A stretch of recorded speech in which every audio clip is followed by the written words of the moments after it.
in raso sempre nero, sono quadratini, e in più c'è questo raso qui che anche lui è plissettato con un cordoncino qui. Dopo fatto questo si applica il velluto, il terziopelo, così che va a tendina.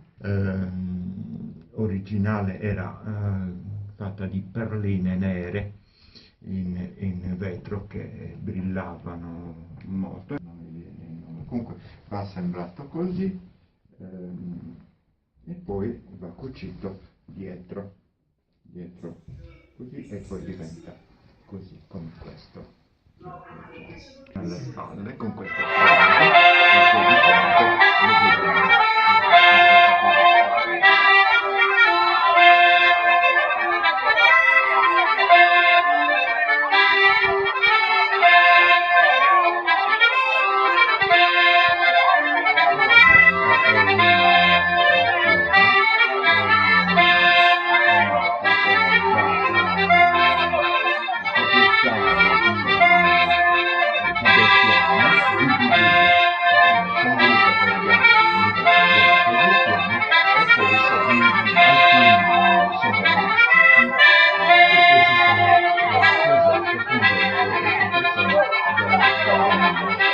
Queste vanno, poi si sono sposate, sono rimate